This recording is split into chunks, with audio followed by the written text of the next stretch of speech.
قل لاخوك يا اخي طفي المنبه. يا اخي قول لي طفي المنبه ازعج الحاله. ها؟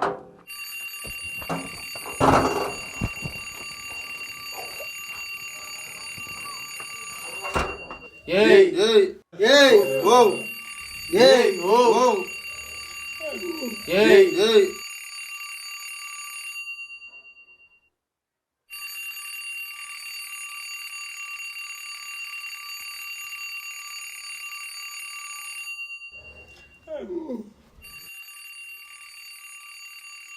ما لكم؟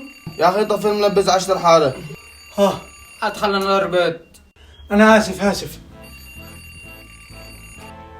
خلاص طفيت المنبه. يلا اخر مره.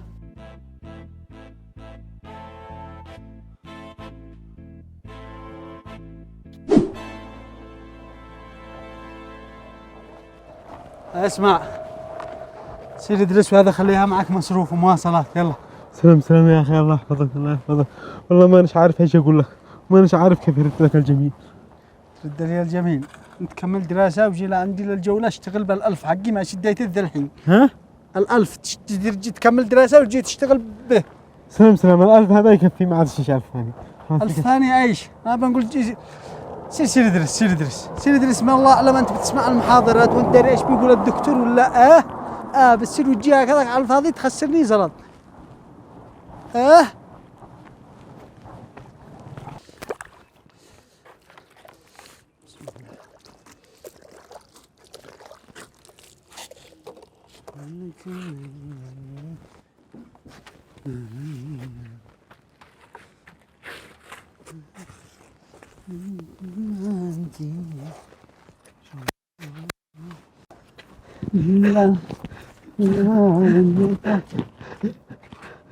واحد ضربني من فعلك هكذا؟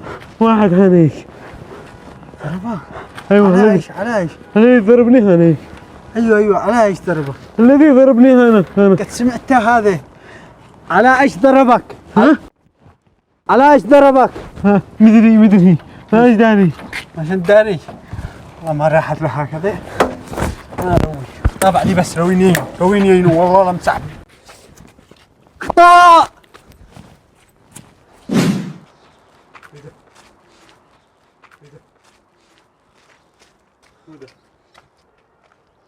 هذا ايوه معك على اخي.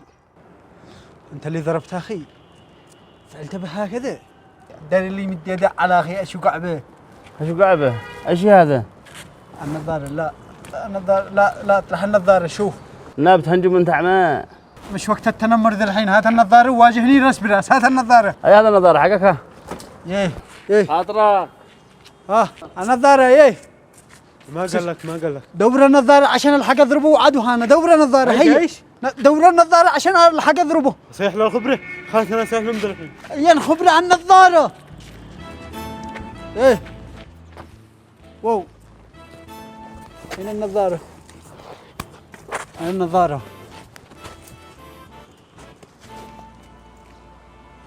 عينو اخي. حتى اخي فلتني وانا جيت على شانه. والله انه مش سهل.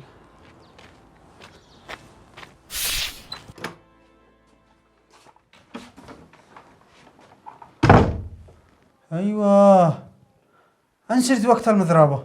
ها؟ انسرت وقت المضربة فلتني ورحت لك. انا صرت صيح له الخبره جيت وما بحدك. ما شاء الله عليك. اسمع ذا الحين خالي اتصل قال نجي لا عنده ما ادري ما يشتي مننا. اهلا وسهلا يجي اي وقت. بين اقول لك نصير لا عنده قال اهلا وسهلا. الحين عاد تجي معي نصير لا عند خالي ولا ماشي؟ خلاص انت سير بسر عملك وانا عاد اريع لخالي هاني. حياك الله. محمد رسول الله. قم يلا قم هيا خذينا عند خالي هيا.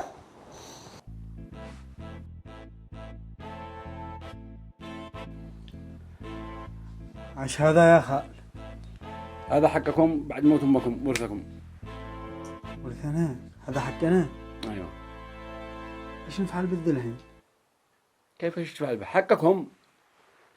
ايوه كيف حقنا ايش نفعل به؟ امي ماتت وهي في المستشفى واحنا بندور الريال، بندور قيمة العلاج، كنا نشتري الزلط نبزها احسن مستشفى ونسفرها الخارج نعالجها. الحين جاي تدي لنا الورث، ايش الفائده؟ وانا بفعل لك يا ابني، انا شارعت انا لو ما خرجت حقوقكم. مالك دحين؟ انا جلست في المحاكم سنين وخسرت من جيبي يعني مبالغ لهانك. هذا ما هوش عذر. الحين جاي تدي لنا الزلط والورث وبعد ما ماتت امي. الفلوس هذه ما تلزمنا يا شيخ. ليش يا ابني؟ احنا ما نشتي زلط ولا نشتي ورث، احنا نشتي اهل يسألوا علينا، اهل يوقفوا معانا. ولا مزات هذه كم هي عسى الله؟ هذا 10 مليون يا ابني، 10 مليون يا ابني هذا. 10 مليون؟ شكلي استعجلت. دحين شو ولا ماشي؟ خلاص 10 مدحكي. هذا 10 مليون. حق من هذا؟ هذا حقنا 10 مليون. كم 10 مليون حقنا. ها 10 مليون. ها اصلا يا خال والله انك خلوه فيه. وبيتي مفتوح لكم، وانتم عاد انتم عيال اختي. الله يحفظك. تمام، انتم تكون جو في اي وقت، البيت مفتوح لكم في اي وقت. ها البيت مفتوح في اي وقت لكم يا ابني. ها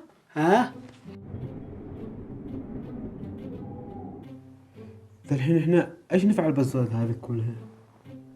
ايش نفعل؟ فتحنا مشروع ونشتغل نطلب الله، نغتني اكثر، نزبط الفقر. ها؟ نفعل مشروع نفعل لنا مشروع. ايوه مشروع. بس قبل ما نفعل اي مشروع ضروري نخرج من الحاره هذا، لانه خلاص احنا الحين قد احنا اغنياء، فهمت؟ ما ينفعش نسكن في حي هكذا شماعات، ضروري نصير حي راقي. وبعدين الناس هنا يعرفونا، لو ما يشوفوا النعمه ويشوفوا العز واحنا فتحنا مشروع معنا زلط يقولوا من لكم؟ انت غير مغسل سيارات، مغسل سيارات وكنت ملقط صحات، منين جت لكم هالزلط هذا فجأة؟ الله أعلم من سلكتوا، الله أعلم إيش فعلتوا، فهمت؟ لذاك ضروري نصير حي راقي ما حد يعرفنا فيه. ايش قلت؟ ايش قلت؟ يعني شو اقول لك الصبح ايش نفعل؟ انا شو اقول لك الصبح، فهمت؟ لا تخرب علي الفرحة، خلاص انا فارح ذي الحين. ها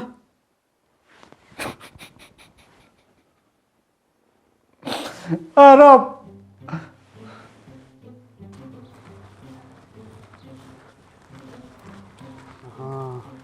ايوه هذا حالي وضخمه وحي راقي، واكيد ما حد يعرفنا هنا ولا حد داري من احنا. ها ولا حاجه. شوف احنا نختار نسال هذاك الرجال، نشوف اذا بهانا بالشقه للايجار نستاجر لنا هنا. تمام؟ ها انت جي بعدي وبس، بعدي خليك بعدي بعدك أيوة. امشي يلا مع السلامة. السلام عليكم يا اخي. السلام ورحمة الله وبركاته. يا اخي الشيء لو بالشقه ولا بيت في الحاره هذه الشيء نستاجر. على طول ابشر، لا حدود كم تشتي.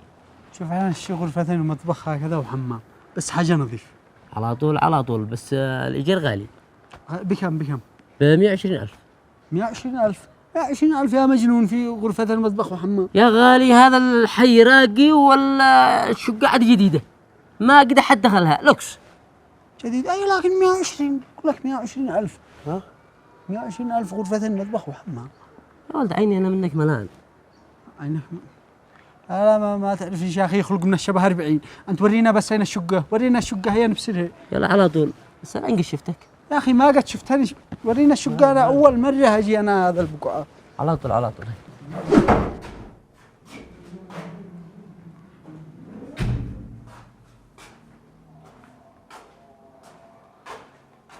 أخي أنا متأكد إن أنا قد شفتك. ان قد شفتني ما قد شفتني، انا عاد انا جاي من السعوديه قال قد شفتك. ما شفتني. خلاص سابر، الحين أجيبكم البيت. البيت حالي ونظيف والحي راقي هنا، طيب لكن الايجار 120,000 غالي. يا غالي أنت في حي راقي. ايش من حي راقي؟ صلي على النبي صلى الله عليه. هذا 100,000 ايجار شهر. قول بعدك خلاص هذه سعايتي، هات إيجار شهر. وهذا معي. هذه سعايتي. سعادتك 100,000 انت مجنون. ايوه سعايتي 100,000 إيجار شهر، الناس بيجروا إيجار شهر سعاية. نطيتني من الشارع لهنا وتشي 100,000. يا أخي هذا من جيزل أي ساعي. ايش الرزق هذا؟ ما هذا الشيء جار خلاص تي زلطي هاي زلطي هذه خلاص ساعتي. سواء عجبك البيت ولا ما عجبك هذه ساعتي. هكذا ما رأيك؟ طيب اقول لك من انا بتشبه من اول. من انا اللي بنغسل سيارات هنا في السوق. اذا ما تجيش الزلط قال لك 120,000 مشكله. خلاص هذا الزلط خلاص هذا الزلط عطيك شتي. خلاص هذا الزلط. خلاص قال لك 100,000 والله انك مجنون. خلاص تجيس عندنا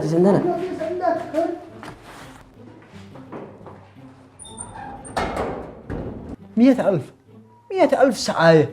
نهولا مجانين. مالك ما عاد استاجرت البيت حالي. على ايش اختلفتوا؟ انا ما كنت اسمعكم. الحمد لله انك ما بتسمع. امني نعمه. ها اسمع انا شاش الزلط هذه اصير اطرحها في البنك ريت واصير اشتري باص. المشروع حقنا ايشو باص. ها نشتري باص لا تستعجل. ايش رايك نستشير واحد فاهم يدلنا على مشروع مناسب لنا؟ نستشير واحد فاهم. سامن احنا هبل ولا كيف فاهم؟ انا فاهم بقول لك باص امنه شغله حريقي. ان الباص نازل اكل طالع اكل ساعه المنشار صارت خليك بعديه وبس. ها هذا البوري. اين الركاب؟ انزل دور الركاب انزل. دور الركاب انزل نشين طلب الله. انا مشتري باص ب3 مليون. انزل دور الركاب حمل هيا حمل الحصبة. انت قلت بالشغل الحريقي. انا ايوه عدم الناس راقدين بيقوموا ظهر هذا اللي صيح لهم تحرير ايش الحصبة.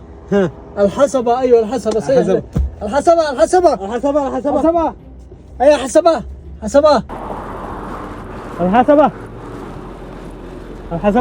حسبت ما حاسبني حق الخط ما قاعد اشتغلناش. حسبت ما حاسبوني حق الخط. هرب الشي حق الخط. انا عاد هرب عاد ارجع لها عندي. يا اخي هيا دور الركاب مالك. دور الركاب هيا نشيل طلب الله. تمام اذا راكب قدامك راكب. أيوه. دبن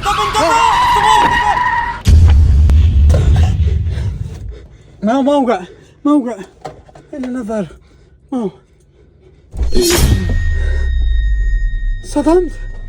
صدمت وين حسك وين امك ما تركز مالك صدمت. لا دخلني انت الذي بتسوق. ايوه انا اللي بين السوق. انا كنت بسير بعيد. ركز انت بتستطيع عيونك النظر عندك احسن مني. الحين ما هو كيف نفعل كيف نفعل ايش ما هو الحين كيف صدمنا الرجال. هرب ما نهربش نهرب زد نستم واحد ثاني. انزل طلع انزل هيا يا اخي نزلت.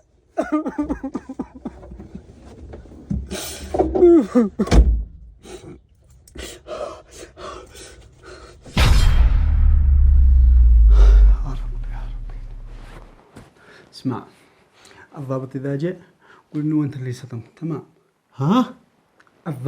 الضابط اذا جاء قول انه انت اللي صدمت. قول لي ليش علشان انت تحتبس وانا اخرج على الرجال وارجع بالتنازل على طول اخرجك. انا اعرف اتصرف. مالك لو يفتيك هذا الرأس. الله يحفظك. ليش الضابط جاء؟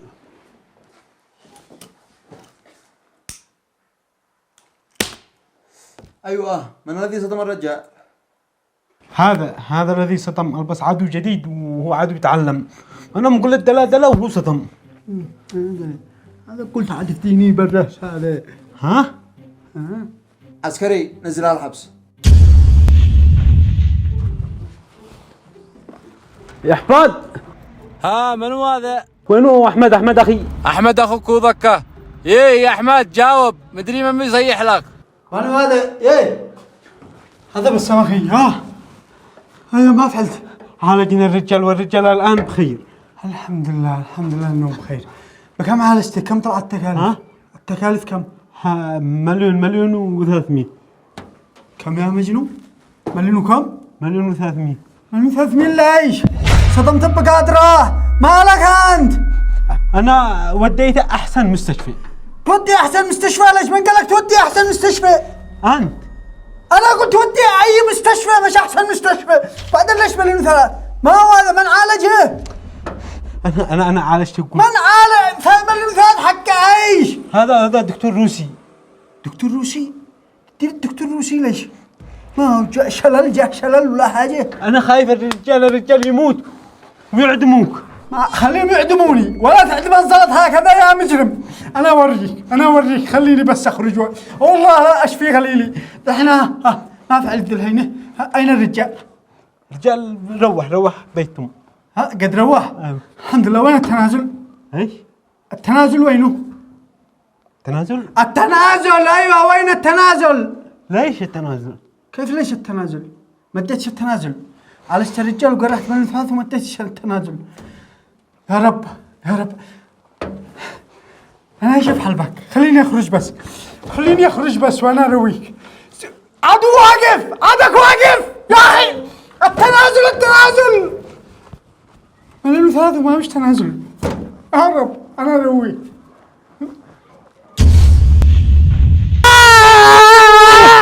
انا تخليني احتبس. انا ها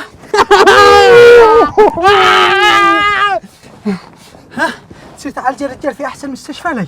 ليش تعالجه؟ ابوك عمك من بقية اهلك. ها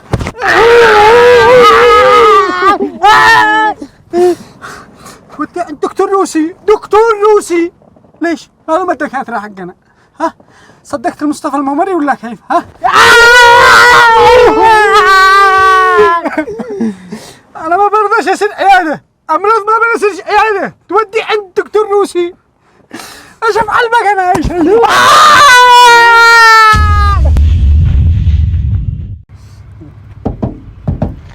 ذاك عاد احنا اشترينا الباص ما قد معانا اسبوع. ما غير احنا بحاجه زاد والله ما عندي ايش. البص ما شاء الله نظيف. كم سيفي؟ امانه 3 مليون. صلي على النبي. اللهم صل وسلم عليه. ادي لك 2 و5. 2 و5. انا عاد انا اشتريت ب3 مليون شويه. امانه قدي قيمتي. ماشي. الباصات الخاص هذا اليوم يا ناي الباصات الخاص. لو ما صرنا نشتري الباص قالوا الباصات غاليات ما عاد القاش باص. لو ما نبيع ذي الحين قاعدين رخاص. الحين عاد باي. كم عدي؟ 2 و5 نهاية. و700. هذا اللي معي والله. 700. امانه ما معي الا 2 مليون و5. صابر خاص امرنا الا الله. خاص نبيع الزاد موجود جه تعلم بايعه والسلم زرده. خاصه. نختار معرض اللي هنا. ايوه لقيت مشتري للباص. الحين ايش نفعل؟ نشوف لنا مشروع غيره. انا من رايي هذا المرة نفتح لنا محل. افتح محل بضاعتك عندك تبيع براحتك. لا حادث ولا تصدم احد ولا حد يضرك ولا بشي. عمل طلبت الله ما بيش بضاعتك عندك. لا فيها خسارة ولا شيء. بدل ما نقرح الزلط باقي معنا غير 80 مليون بس. 80 مليون. محل نفتح لنا محل. مشروع محل. طيب ايش رايك نستشير واحد فاهم يشوف مشروع مناسب لنا او فكرة حالية او ينصحنا كيف نفعل. عاد احنا ندور من ينصحنا. هبل احنا هبل. اقول لك الصبح نبكر نبسل لنا اي محل في السوق ونستأجره. خليك بعدي وبس.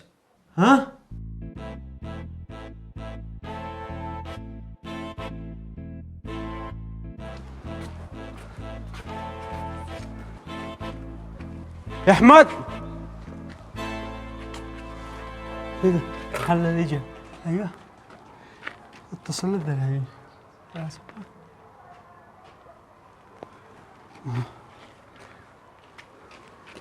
الو يا اخي نستأجر المحل هذا اللي مكتوب فيه المحل الايجار. شوف المحل هذا انا اشتريه 10 مليون نقل قدام. 10 مليون؟ لا احنا ما نشتري. احنا نستأجره بس نستأجره. ايوه 10 مليون نقل قدم و150 ايجار محل. 150,000 ايجار خلاص هذه فهمناها. بس ايش نقل قدم؟ 10 مليون علشان اسمح لك تستأجر المحل و150 هذه لصاحب المحل صاحب العمارة. يعني المحل ما هوش حقك؟ لا مش حقي انا مستأجره. انت مستأجر يعني؟ انا مستأجر له. ايوه وفائل رقمك في المحل وتشي تأجر. ايش دخلك انت؟ انا اشتري رقم مالك المحل صاحب العمارة. اشتري رقمه استأجر مني. صاحب المحل ما يقدرش يأجر لك لأنه بيني وبينه عقد. عقد ايش؟ عقد إيجار. يا اخي مالك انت بتخبص انت ولا فهمنا منك حاجه. اسمع شو أقول لك، شو أفهمك أنا. ها فهمني. شوف المحل هذا يعني أنا مضحي داخله قد لي سنين وقد الزبائن تعودوا عليه، يعني قد هو محل مدعوس. اوه قد مدعوس. من اللي دعسه؟ انت تقول لي بس من اللي دعسه ولا خلاص الله يسامح اللي دعسه؟ ادي لي بس رقم صاحب المحل عشان استاجر مني، واللي دعسه الله يسامحه. يا أخي مش مدعوس يعني إنه واحد دعسه ولا شيء، يعني قد الزبائن تعودوا عليه، يعني أنت أول ما تفتح إيش تطلب الله على طول من يومك بوق والفضاء على طول. ايوه تمام خلاص انا استاجر بال 150 تمام انا موافق على 150. هذا 10 مليون هذا ما بش له داعي ما علي انا معك. حق نقل القدم أهم حاجة، حق نقل القدم. يا اخي طيب لو انا اين صاحب المحل انت تعرف ايه؟ صاحب المحل معروف، صاحب العمارة هو. ايوه هو صاحب العمارة. أيوة. انا استاجر مني.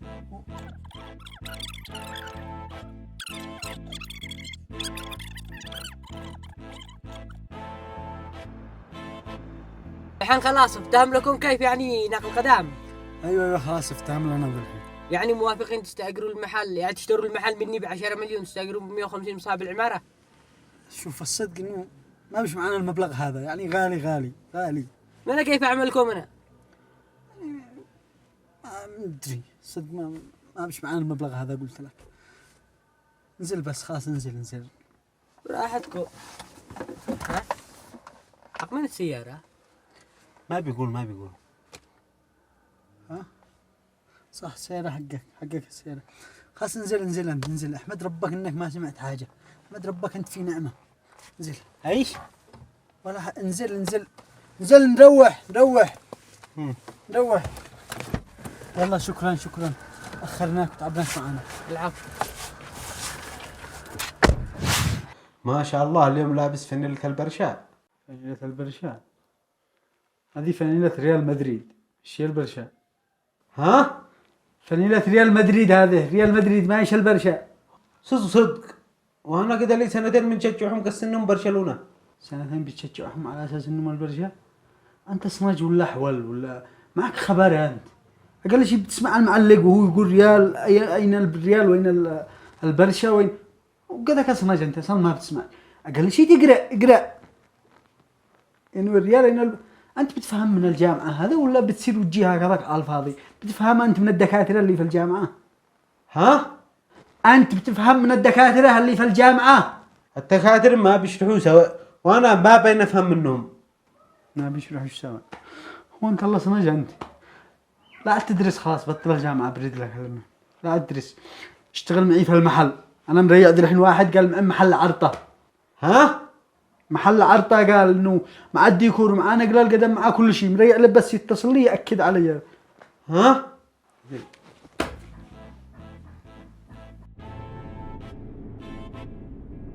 خلاص تمام الصبح نجي لعندك ونشوف المحل ونتفق على كل شيء. يلا سابر يلا مع السلامة. في امان الله. ايش قال لك؟ قال انه يشتري بيع المحل مع الديكور مع البضاعة مع نقل القدم ب10 مليون بس. احنا نسير عندها الصبح ونتجابر معه يمكن يرضى يبيع لنا ب80 مليون. يعني امور لا حادث ولا حاجة نوصل نشتغل على طول زلاط. ها؟ يشتري بيع المحل مع البضاعة مع كل حاجة ب10 مليون. 10 مليون احنا نخليه يبيع ب8 مليون. ها الحمد لله.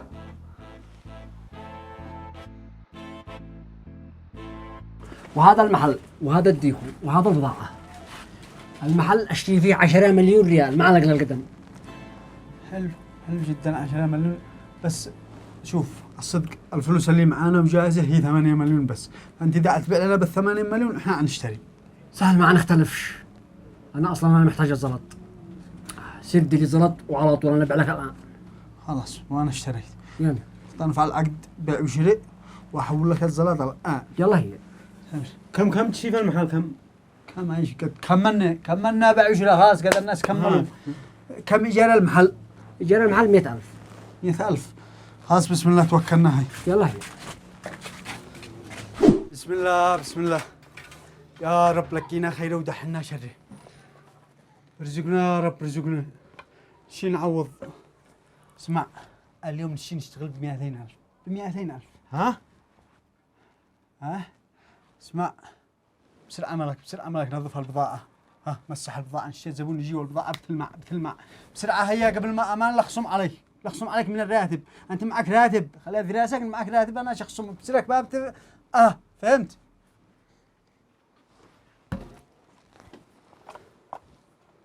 أيوة الدار يا بسام.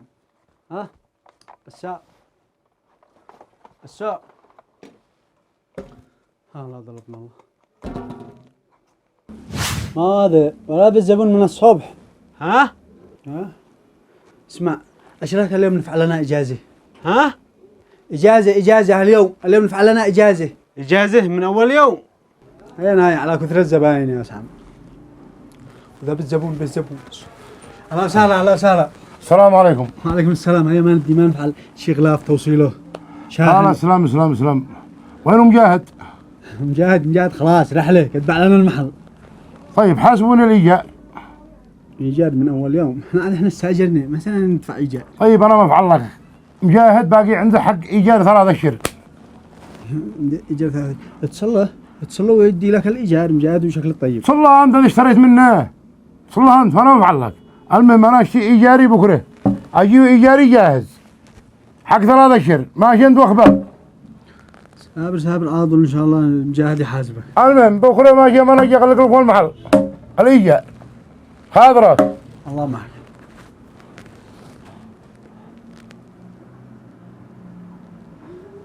تلفون مجاهد مغلق. كيف نفعل ذا الحين؟ ها؟ كذا ما نقول لك نخذ اجازه، نفعل لنا اجازه. عجبك ما ذا الحين؟ ها؟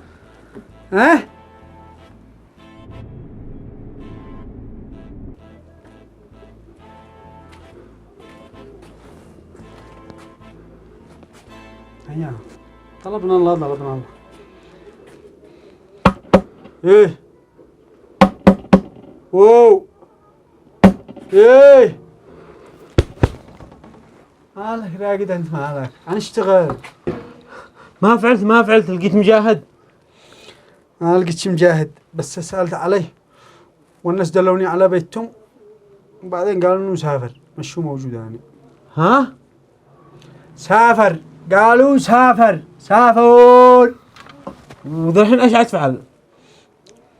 ايش افعل؟ معنا نسال الله صاحب المحل نقول له يصبر علينا بالايجار، لو ما يجي مجاهد ماشي نجمع حق هالايجار احنا. ها؟ بكم اشتغلت؟ بكم؟ ها؟ بكم اشتغلت اليوم بكم اشتغلت؟ ب10,000 اشتغلت ب10,000. 10,000 ايه 10,000 ايش؟ على هذا الشغل نطلع مديوني. ها؟ ولا حاجة. قوم هيا قوم نروح نرقد. هي ها؟ يا اخي ارقد انت جلس هنا هكذا خلاص. انا شاروح وانت جلس هنا.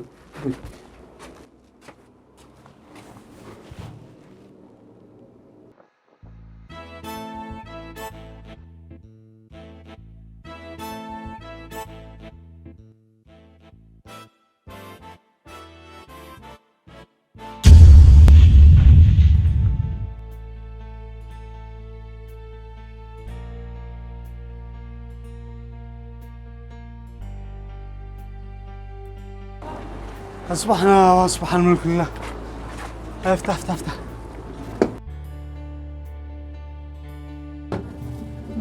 شكل صاحب المحل غلق المحل. ها؟ يا منع يا عم نصبر علينا هذا الشهر لو ما نشتغل وندي الإيجار، ومجاهد أول ما نلقاه نخليه يجي ويدي حقك. انا ما اعرفش، انا اعرف ايجاري كامل. والله ان احنا ادينا كل اللي معنا في المحل هذا. اصبر علينا هذا الشهر بس، هذا الشهر لو ما نشتغل ويفتح الله علينا وندي حقك. افعل فينا خير يا عم، اعتبرنا مثل عيالك. عاد احنا في البدايه لا تحطمناش. خلاص ابني لا تبكيش، انا اصبر عليكم لا اخر الشهر، واخر الشهر اعرف ايجاراتي 400,000. 3 اشهر الذي عند مجاهد وشهر الذي انتم فيه. وهذا المفتاح، سير اطلب الله. الله يحفظك. خلاص هيا مشينا. هيا نمشي. والمفتاح؟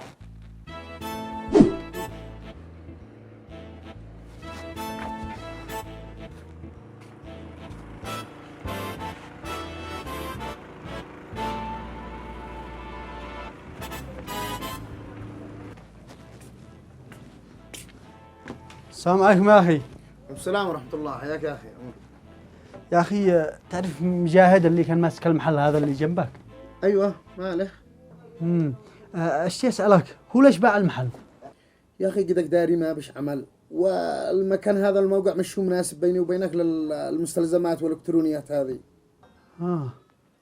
أنت الذي اشتريت المحل؟ أيوة أنا اللي اشتريت المحل. بكم اشتريته؟ اشتريته ب8 مليون مع الديكور مع البضاعة مع نقل القدم. ارطنه مالك يا مجنون، زاد عليك 8 مليون، قد عرض ب4 مليون ما حد رضي يشتريه من الجنان حقك. 4 مليون؟ ايوه والله ان شكلك مسكين تشتري ب8 مليون. يا ساعة من الشغل حريقة في هذا الموقع.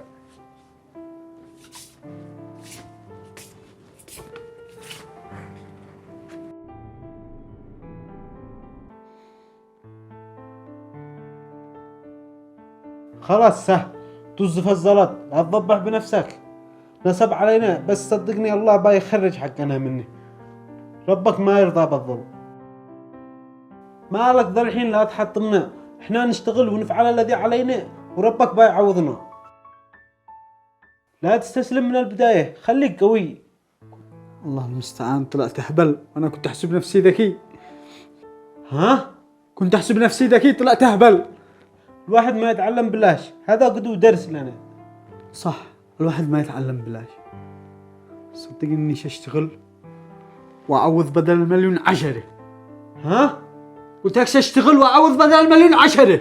وأنا معك. وأهم شيء إنك معي، ويدي بيدك نتحدى الصعاب ونتغلب على الظروف ونعوض كل الخسائر ونرجع بدل المليون 10. عنشتغل. صلي على النبي، أنا اشتي في المحل 4 مليون كلمة، لو تقول لي أنقص 100 ريال ما بش معي خراج. كلمة وأنا اشتريت. جيب عندي.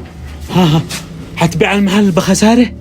ايش نفعل قاعدين تكبنا، خلينا الحين نلحق الرجال قبل ما يرجع في كلامه.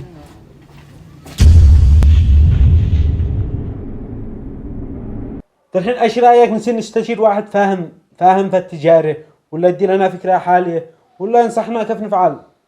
لا قد معي واحد صاحبي قال يعرف شركة استثمارية ندخل معاهم بالأسهم. السهم الواحد ب500,000. احنا كم باقي معانا 4 مليون.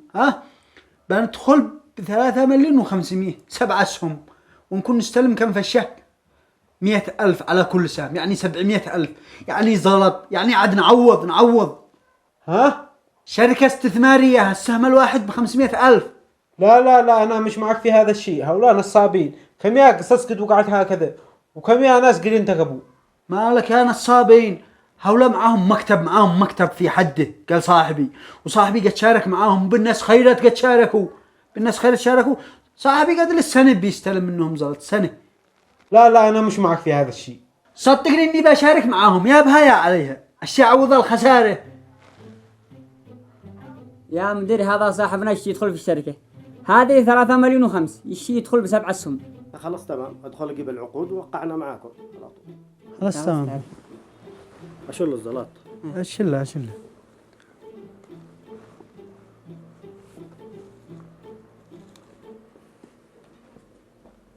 خلاص ما الحين تخترج خلاص. الحين انت متأكد من الشركة هذه وواثق فيهم؟ مالك ايوه قد لي عندهم 6 أشهر ويدور باحي كل شهر بشهره. كل شهر يدور باحك؟ يدور باحي وافي.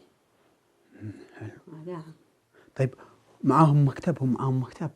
كان ما تشتي اسئله عندهم ما في معاهم مكتب، ولا معاهم مكتب في حده. حلو، لما معاهم مكتب حلو. بس ليش ما نسجلها هناك في المكتب؟ هي بسرعه، انت عادك بتدور الزحمه هانك زحمه، هذا قدي وساطه، احنا بندور نتخارج ولا تدور الزحمه؟ لا امور. لك يا عم الحين تخترج لك 7 أسهم. يا رب. الله يكفيك. هذه العقد اكتب اسمك هنا وقعت، وكتبت هنا اسمك وقعت، نسخة لنا ونسخة لك. حقك مضمون. طيب.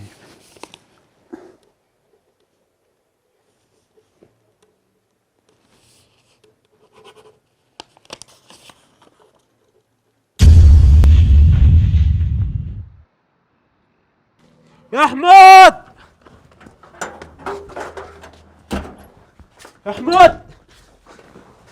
ماك بتصيح. الشركة الذي ساهمت فيها طلعوا نصابين. ها؟ شوف الخبر شوف.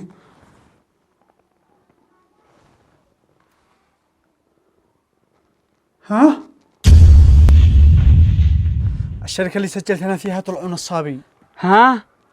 الشركة اللي سجلت أنا فيها طلعوا نصابين. ايوه يعني الخبر صدق. ايوه الخبر صدق.